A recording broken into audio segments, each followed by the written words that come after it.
All right. We are here with episode 17 of Marvels of Audio. Forgive me, I'm checking if my pins are still in place. They've been falling out all day. Um, it's crazy to think we've made it this far. Uh, Back when we made the first 10 episodes, I was really debating. It's just like, should I keep going? I could totally just leave it off at 12 episodes and call it there. And then the car crash happened. Now that was like 3 month break of not doing that, which really sucked. But I was like, no, let's just finish strong. And if I still don't feel passionate about it, at least I finished it. And here we are, and we're probably making what I consider the best episodes. Me personally, not like discussion wise, but I've had the most fun and the most pleasure and the most satisfaction with the result of all these episodes so far. Sorry, take a deep breath. I took a big gulp of water. It's funny I say that because today's episode we are talking about moving on. The whole idea of moving on. Uh, Back, I believe it was episode 13 or 12, we were like, ooh, this episode's for the hopeless romantics. This is the episode for the romantics that failed at being, romantic or such. I'm phrasing that really poorly, but shout out to you guys. This episode's for you guys, the one that got over that initial lump of finding someone, and now you're on to the next person. um, but the reason I say this is probably going to be the worst episode is because I've picked what I think is some interesting. Mike keeps picking up my breath. There we go.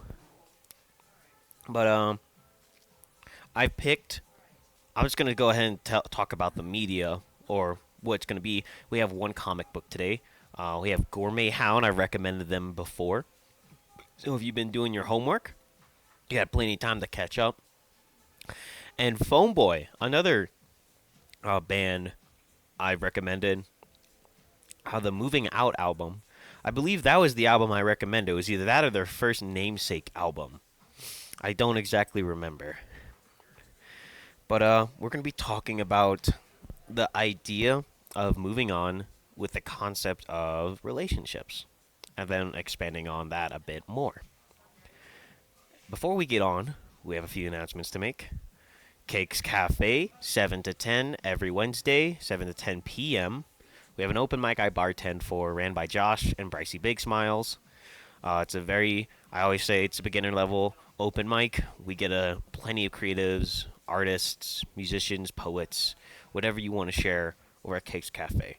We do it every week, so feel free to come by, say hi, or don't say hi, just order a drink. Be like, oh, I've never seen you before in my life. I'll believe you. I'm not that big of a guy. I'm a pretty tiny guy. And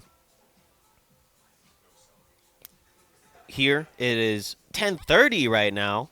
It is 10 a.m. I feel like we've gotten comfortable enough with the viewers and everyone here to finally admit we have never actually started on time before. I've been lying to our viewers the entire time, except for the people that come in to see the show IRL. We usually start like 30 minutes later. But I work every Friday, every week, 10 a.m. here at Remix Audio Bar, North Guadalupe Street, 222. Dinner services are 6 to 10 p.m. from Wednesday to Saturday. Wednesdays we have the Liminal Wednesday, which is like they open up the patio and they do all this DJ music out there. It's really awesome. But and should probably go ahead and drop this with after this episode we have 4 episodes left in the season, which means we're gonna have 4 more shows before this is done. Coming here every Friday recording these shows. So if you've been thinking about, oh, I want to come check it out, grab a coffee at the shop where it happens, by the time this episode is out, we'll be recording episode 18 already, which means there'll be 3 episodes left to come check it out. So please come check it out.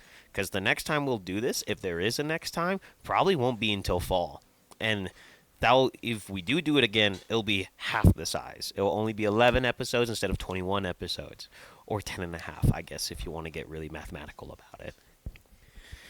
But we've dilly-dallied on the announcements already. A little too long. But we're going to jump into it. And I wouldn't really call this a quote. But it's something... I talked to a friend about this album. Because went to see this band with a friend. Showed it to another friend that I was gonna invite, but couldn't due to just work complications. We listened to the album and I talked to him about it. And one thing he said in our discussion about the album, when we were like dissecting it and analyzing it, was there is no moving on, just acknowledging that something is not physically there anymore. And I feel like that was the best way to sum up how I felt about the PhoneBoy album. And when I was looking for a comic to complement this, I went off with the idea of I wanted a comic that resonates with that sentence the best. That's how I came to Gourmet Hound.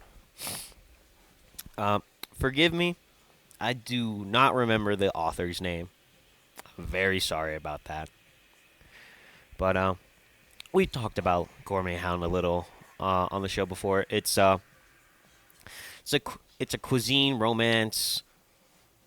It follows the life of chefs and their cuisines. Every episode's named after a different dish, pastry, dessert, some kind of food.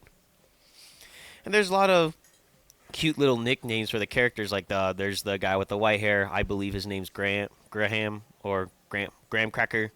You know, like it's supposed to be Graham, like a graham cracker. You get it. I don't need to explain it. It's pretty much there. But man, I'm losing breath. What?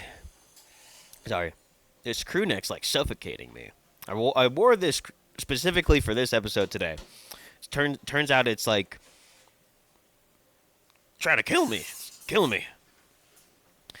But Gourmet Hound follows the story of Lucy Fuji.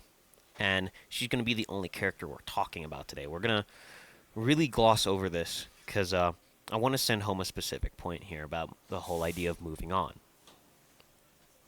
Lucy Fuji, her favorite restaurant is this place. It's in French, Demanche. And she would go there very few times a year with her grandmother as a kid growing up. And she loved it. It was a very important part of her life. It was what she would probably consider the most important thing in her life, in her childhood, and adored it. One day, she's able to go with her friends. This is like much later into her adult life. I believe like mid-20s. She's like 24, 26. It's been a few months since I read it. But she goes to the Manche, and she's like, this isn't it. This isn't the same. There's something off about this restaurant. And that's when she comes to the conclusion, is like, everyone that worked here, when I came here with my grandmother, is gone, replaced. The recipes are different. They're not made by the same people. They're made with no love. And she's heartbroken. She's distraught over it. So what she does is she decides to begin this journey of reclaiming some part of her childhood, of what she considers the most important thing of her life, which was Demanche. And whatever she wants to do, she just wants to find a piece of it left. And the whole story behind Gourmet Hound is Lucy, this all happens, and Lucy goes out to find the chef that made her favorite dish from Demanche. And in classic like webcomic fashion, they're like, "Oh, what was the dish? What was your favorite dish as a kid?" She's like, "I don't know."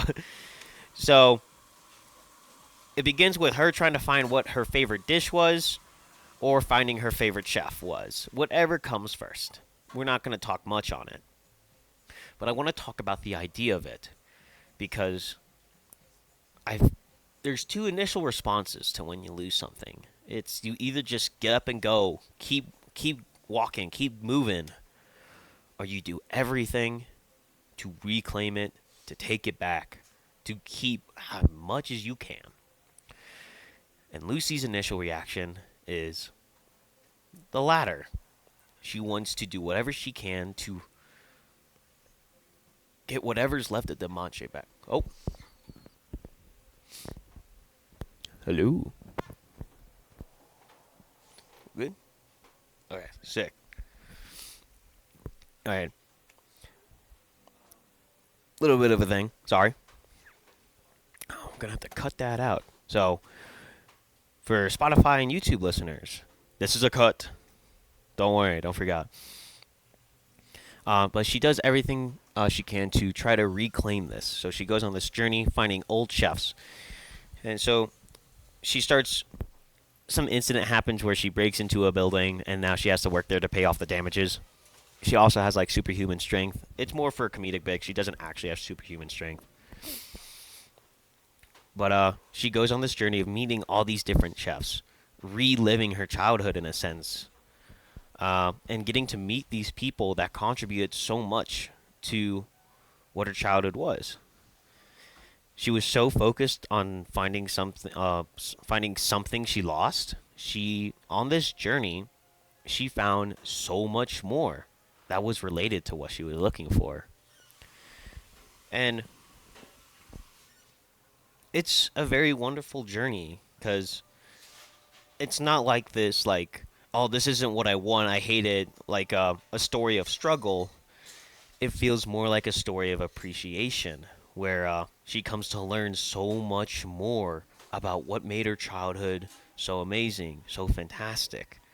And she slowly falls in love again with Demanche, but not the restaurant itself, the people that made the restaurant. And we end up getting to this end where she finally finds the chef that made her favorite dish. She tries it, and she's like, "You're the one. Thank you so much." And the conclusion to this series is she's not grateful that she found what she lost, but more grateful towards what she found on this journey, all the people, because she learned so much more about something that was so important to her, something that she lost, and that was because she refused to move on. And she made this choice willingly because she knew that this would be something healthy for her, it'd be something good for her, it would be beneficial, it would help her grow as a person and find more appreciation in her life. Now, it is a romance story, so of course there is a whole romance element to it. But I am not going to talk about any of that, because the romance storyline in the comic does not at all align with what I have written down today. However, it is a very cute romance story, and I highly recommend it. It starts out as a slice of life, and then eventually turns into a romance as we get closer, draw towards more the end. But now you're saying like, Dalen, that was really short, that was really small, and you barely talked about anything about that comic. There's a reason for that. And what I'm talking about with the idea of moving on is, and we're going to go over the other half of when you do to decide to not chase after it, and what could happen if you just try to completely throw it away. What I'm telling you here right now is, if you get over a bad breakup, or if you get out of a breakup, whether it's a good or bad relationship, or it's just a friend, or maybe someone romantic, or it's not even a person, maybe it's something like physical and inanimate, and you have to come with decision of just figuring out, what am I going to do with all this?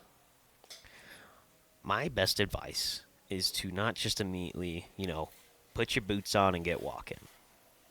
I think the best thing you could do is retain it. Because you have something or someone in your life for long enough, no matter what, that will become an important part of who you are. That's just how your brain works. It's going to get imprinted somewhere in the little ridges of our little lumps of flesh with electric signals here. Ridges and lumps, valleys and bumps. But and you it doesn't matter how much you deny it. That's how our brains work. That's how connections form.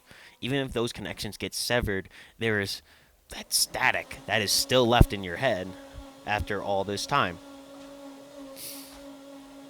Uh, Smoothies. So here we have PhoneBoy, the Moving Out album, which goes over this rough storyline of a breakup and a couple moving out of their apartment because of the breakup. We're going to talk about 4 songs here today. We're going to talk about Moving Out, Coward, Need a Friend, and Your Apartment. Now, what we're talking about here is now going to be a relationship-based thing. So this is for you, romantics. This is for you, my guys. But I did the script completely different this time, as I really want to do justice by getting the point across with this album specifically. And we're going to start with Moving Out. As I said, it follows our singer protagonist. It's always weird to pick one or the other. He's singing, talking about his partner broken up, and he really just struggles to see their face. That is something I struggled a lot with a lot of my relationships, with a lot of my breakups. I was very much just like, I can't be a thing anymore. It's 100 or 0. If we break up, it's gone. You're out of my life. Never gonna see you again. Just that's what's best for my brain. And I want to say there are times where that is best for your brain. However, everything should be taken into consideration. And that is what I'm going to try to hopefully convince or plant a seed for with this album. Which is with Moving Out, it's the pain that comes from trying to move on. Because it's essentially the idea of like someone's moving out of your brain. Essentially, you're trying to get them out of your brain. They're out of your life, but they're still stuck in your head. And you tackle with this idea of just abandoning everything, wanting to get rid of any semblance of them, and you just want to be done with the pain. You just want to get on with your life. And anyone that's been through a breakup knows that is not the case at all. But those are, if you've had these thoughts, you know how very easy they can just pop into your brain, pop into your mind, and all that.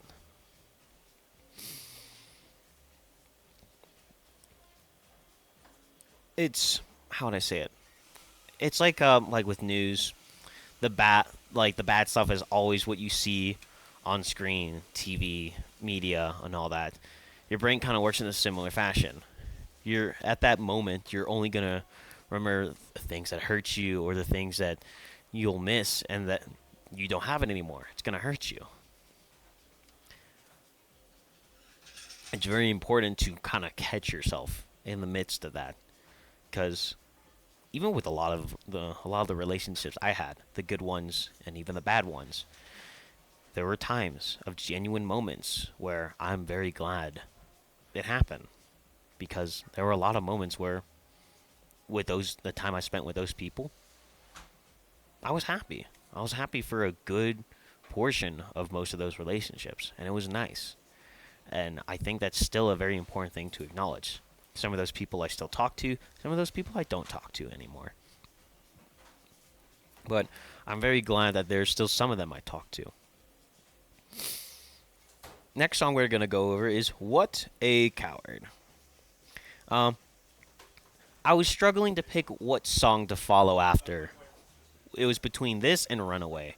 And initially I thought, Runaway would probably be the best way to transition into the oh, the whole idea of like, okay, now we're trying to get them out of my life completely and out of my thoughts.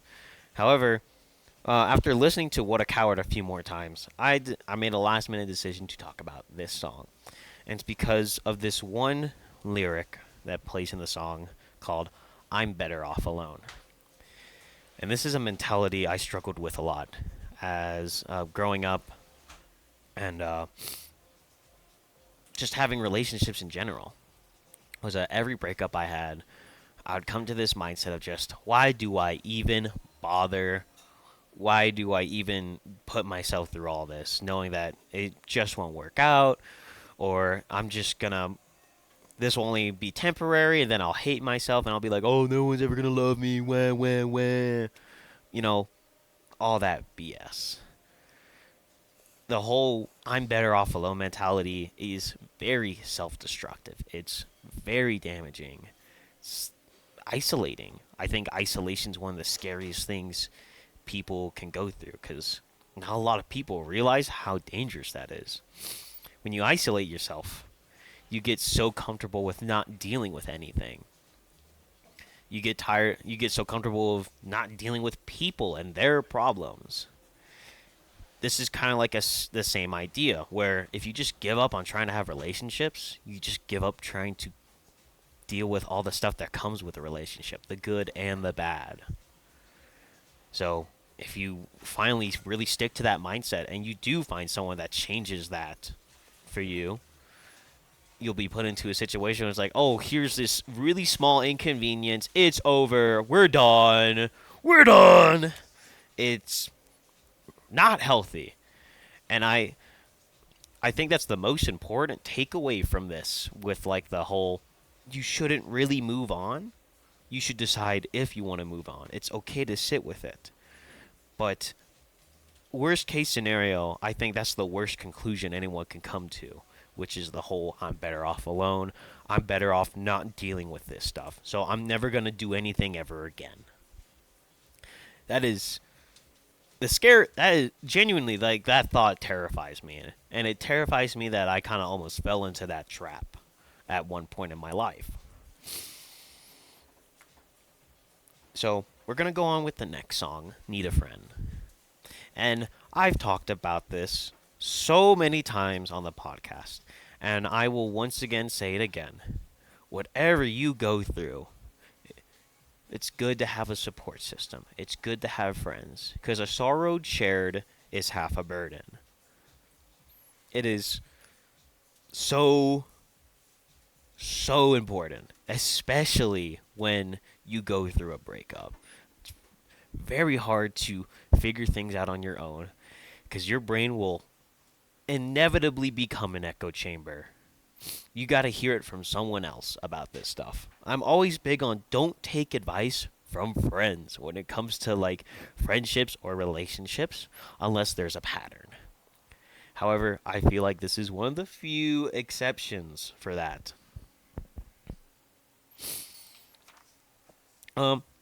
My friend who gave our quote earlier in the episode gave me a very interesting interpretation of this, which was his interpretation of this song was I don't see this as a I need a friend, Dalen. This song to me feels like the breakup song of the album. And honestly, I really agree with them. Because there's the whole she said, he said is BS. Why are we even fighting over this? And there's the chorus of I need a friend. Maybe this needs to end. And I can't unsee it now. I think this is the breakup song. And sometimes that can be the most damaging thing. Where it's you still like this person. You just want to, maybe it's just better off as friends. And for some people, including me, that is worse than like a bad breakup. Being like, well, now it's in this awkward area of where we're friends. We used to be more than friends, but that's not the case anymore. It's really weird. It's really awkward. How do we navigate this? And I've already said the advice. I've already told you. You don't need to just throw it away, completely move on, because that's gonna be your initial reaction to get the hell out, scram, skedaddle. But I think it covers clearly uh, your apartment, which I don't know why, but I feel very strongly that this should have been the last song of the album, because it feels like it would have been the perfect closer for the album. Because it talks about if we're following a story here from the person of moving out, this breakup has moved into another apartment and they're visiting each other for the weekend essentially. And there's this back and forth part of the song where they're like, "Oh, what are you doing this weekend?" "Oh, I'm just sleeping in. I work a lot and all that." And it goes to where the singer is asked a question by his ex, where it's "Do you regret going out when we met?" And he says, "Well, I still wear your crew neck," and like kind of like tugging on the collar of the shirt. And then it follows with, "The smile she left me was made me speechless." Where with this story, this like loose story we're following, they still stay friends. They ended off. They stay friends, but he's very grateful that they did date. He's grateful that it happened. He's glad that there was no time wasted. That's a song in this album that I wanted to talk about, but I couldn't exactly fit it into my narrative. But if you did your homework, then I don't need to explain that at all to you. So good on you. Good on you. You get an A plus if you listen to the album. If you didn't, I'm really sad about that. But it's a great feeling when you get over that lump. And you get to that how would I exactly phrase it? Uh, Appreciation. Appreciating the good times, the things that were good in the relationship, the things you're happy that happened, because it brings you that. Oh, the best thought I could say is, I'm so lucky. I'm lucky that this happened. I'm lucky I met you. I'm lucky that whatever it is. That's why I'm very strong on the idea of you shouldn't move on. In most cases, that's not exactly 100%. But I feel strongly with the idea of like sitting down and trying to salvage it. That's why I really resonate with the story of Lucy. It wasn't a struggle of like trying to keep something. It wasn't a struggle to find what was important in her childhood. What was really nice was she made the decision to pursue something and found even more appreciation out of it. And she found so much more about her childhood than she ever would have if she moved on, decided to be like, "Oh, this part of my childhood's gone, it's over." Just like with this singer, where he kept the crew neck of his ex, and that made her pretty happy. It was pretty nice. Still something he thinks fondly of. Bum, bum, bum. And yeah, that brings us to where it is. And this is something that can be applied to things outside of relationships, like with Lucy, something that's maybe not physical, a concept, a restaurant, dishes, people, relationships, whatever it is. You can kind of expand this upon to other situations, but I felt like it was most appropriate to talk about a essentially a breakup album, which is the moving out album. I saw PhoneBoy on tour when they were doing this album. It was great. It was my first impression of them, and I'm very glad I ran into them to listen to this music, because this was an episode that most likely would not have happened if I didn't find PhoneBoy. I could literally say that about every single episode we've done, but regardless, here it is. It's being recorded. Now, I say this was probably going to be one of the weakest episodes, with the example of I'm talking about moving on and then contradicting myself of like why you shouldn't move on, and then I talk about someone like Lucy who doesn't move on. Some would say that's a bad example.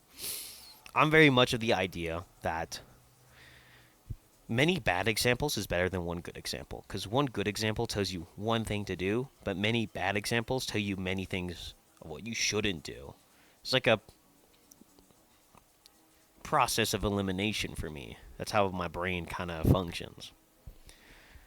And of course, that line of thinking does not work for a lot of people, most people, or might not even work for a single person that listens to this. But I think that works best for me. Just wanted to leave off that little tidbit. But with that, we're going to close it off there. Next week, we're going to be talking about loss and perfection. It's going to be a narcissist cookbook. We talked a lot of Bug Hunter on this podcast, so I think it's only fair we talk about some more narcissist cookbook before we end off the season. And before I end it off, I want to talk about the recommendation, which was the comic I was initially going to talk about, but decided to do Gourmet Hound instead, which is Love Advice from the Great Duke of Hell. It's a rom-com. It's really funny. It's really good. And I definitely think it's a read you should give it. It's finished. It's over. So you don't have to, like, with some of the comics I've recommended or talked about, where it's just like, oh, it's still going. There's no conclusion. This is finished. This is donezo. You can read it and weep. But with that, we'll call it there. Thanks for listening, and I'll see you guys next week. Woo!